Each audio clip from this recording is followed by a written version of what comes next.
राधे मित्रों, वैदिक ऋषि YouTube channel में आपका हार्दिक स्वागत है।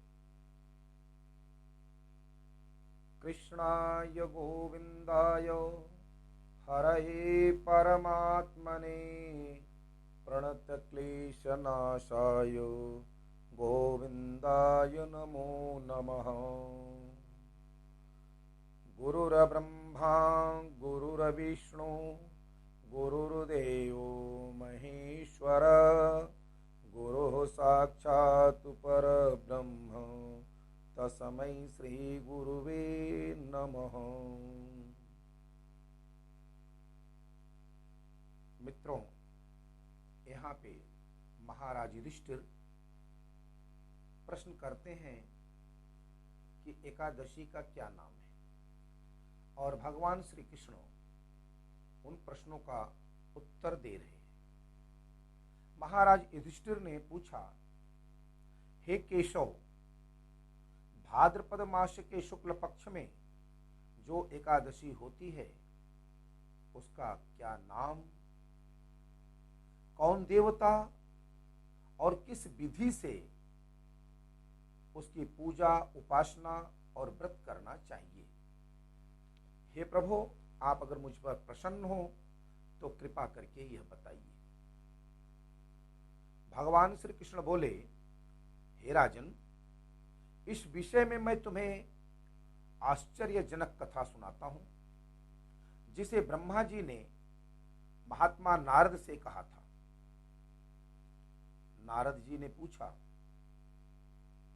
हे चतुर्मुख परम ब्रह्म परमात्मा ब्रह्मा जी, आपको मैं नमस्कार करता हूं। मैं भगवान विष्णु की आराधना के लिए आपके मुख से यह सुनना चाहता हूं कि भाद्रपद मास के शुक्ल पक्ष में कौन सी एकादशी होती है। ब्रह्मा जी ने कहा, हे मुनि श्रेष्ठ, तुमने बहुत उत्तम बात पूछी है। क्यों न हो जो तुम वैष्णव ठहरे, वैष्णव जो ठहरे। भाद्रपद मास के शुक्ल पक्ष की एकादशी को कोई परिवर्तनी एकादशी कहता है तो कोई पद्मा के नाम से जानता है, और पद्मा के नाम से विख्यात है। उस दिन भगवान ऋषिकेश की पूजा होती है। यह उत्तम व्रत अवश्य करने योग्य है। सूर्यवंश में मानधाता नाम के एक चक्रवर्ती सत्य प्रतिज्ञ और प्रतापी राजर्षि हुए। वे प्रजा का अपने और पुत्रों की भांति धर्म पूर्वक पालन किया करते थे। उनके राज्य में अकाल नहीं पड़ता था, मानसिक चिंताएं नहीं सताती थी, और व्याधि इत्यादि का प्रकोप भी नहीं होता था। उनकी प्रजा निर्भय तथा धन धान्य से समृद्ध थी। कहा भी जाता है कि जो राजा अच्छा सद्व्यक्ति सदाचारी होता है उसका राज्य हर प्रकार से समृद्धशाली होता है।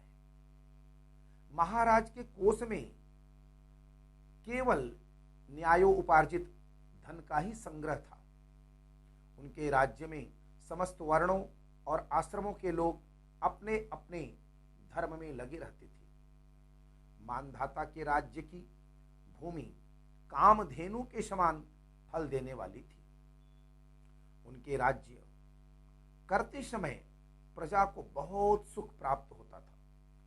एक समय किसी कर्म का फल भोग प्राप्त होने पर राजा के राज्य में 3 वर्षों तक वर्षा नहीं हुई। इससे उनकी प्रजा भूख से पीड़ित हो नष्ट होने लगी। तब संपूर्ण प्रजा ने महाराजा के पास आकर इस प्रकार कहा। प्रजा बोली, हे नृप श्रेष्ठ, आपको प्रजा की बात सुननी चाहिए। पुराणों में मनीषी पुरुषों ने जल को नारा कहा है। वह नारा ही भगवान का अयन निवास स्थान है, इसलिए वे नारायण कहलाते हैं। नारायण स्वरूप भगवान विष्णु सर्वत्र व्यापक रूप से विराजमान है। वे ही मेघ स्वरूप होकर वर्षा करते हैं। वर्षा से अन्न पैदा होता है और अन्न से प्रजा जीवन धारण करती है। हे नृपश्रेष्ठ, इस समय अन्न के बिना प्रजा का नाश हो रहा है, अतः ऐसा कोई उपाय कीजिए जिससे हमारे योगक्षेम का निर्वाह हो सके। राजा ने कहा, आप लोगों का कथन यथोचित सत्य है, क्योंकि अन्न को ब्रह्म कहा गया है। अन्न से ही प्राणी उत्पन्न होते हैं और अन्न से ही जगत जीवन धारण करता है।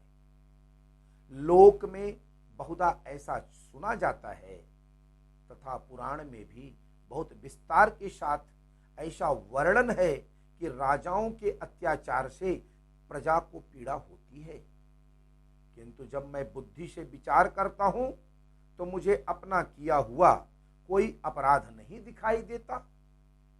फिर भी मैं प्रजा का हित करने के लिए पूर्ण प्रयत्न करूंगा।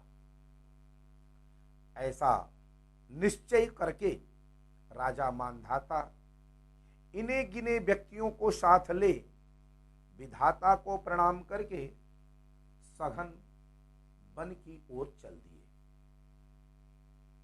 वहां जाकर मुख्य मुख्य मुनियों और तपस्वियों के आश्रमों पर घूमते रहे। एक दिन उन्हें ब्रह्मपुत्र अंगिरा ऋषि का दर्शन हुआ।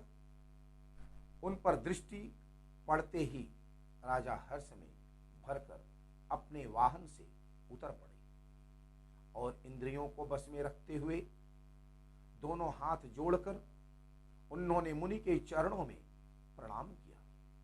मुनि ने भी स्वस्ति कहकर राजा का अभिनंदन किया और उनके राज्य के 7 अंगों की कुशलता पूछी।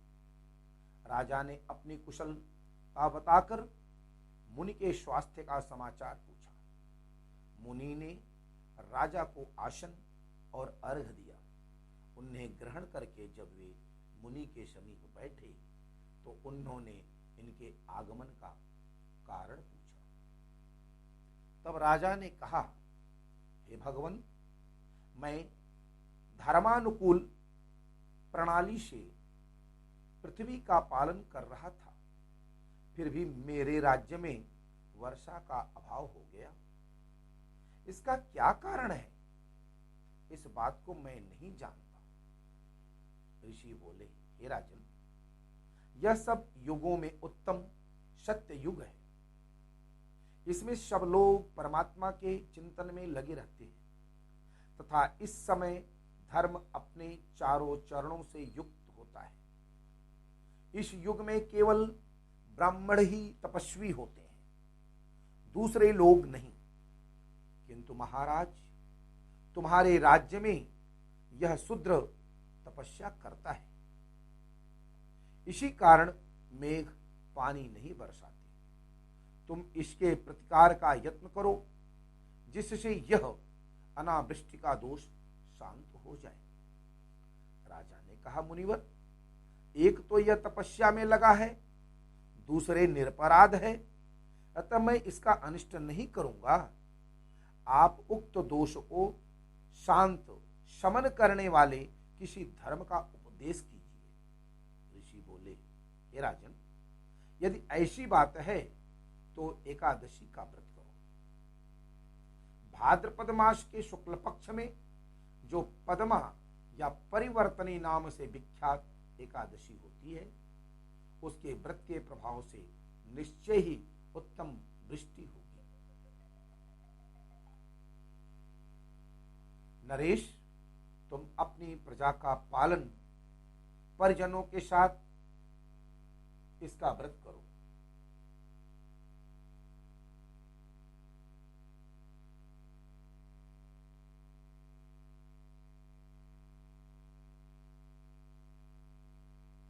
ऋषि का यह वचन सुनकर राजा अपने घर लौट आए। उन्होंने चारों वर्णों को समस्त प्रजाओं के साथ भादों के शुक्ल पक्ष की पद्मा एकादशी का व्रत किया।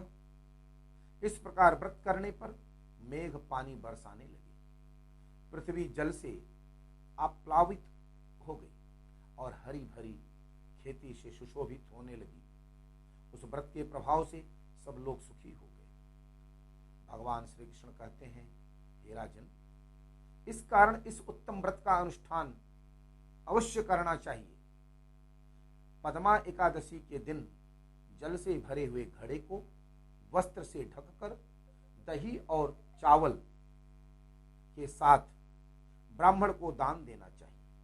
साथ ही छाता और जूता भी देने चाहिए। दान करते समय निम्नांकित मंत्र का उच्चारण अवश्य करें। नमो नमस्ते गोविंद बुध श्रवण संज्ञक अघौग संचयं कृत्वा सर्व सौख्य प्रदो भव भोक्ति मुक्ति प्रदश्चैव लोकानां सुखदायकः। कहते हैं बुधवार और श्रवण नक्षत्र के योग से युक्त द्वादशी के दिन बुध श्रवण नाम धारण करने वाले भगवान गोविंद आपको नमस्कार है, आपको नमस्कार है। मेरी पाप राशि का नाश करके आप मुझे सब प्रकार के सुख प्रदान करें। आप पुण्यात्मा जनों को भोग और मोक्ष प्रदान करने वाले तथा सुखदायक हैं। हे राजन, इसके पढ़ने और सुनने से मनुष्य सब प्रकार से पापों से मुक्त हो जाता है।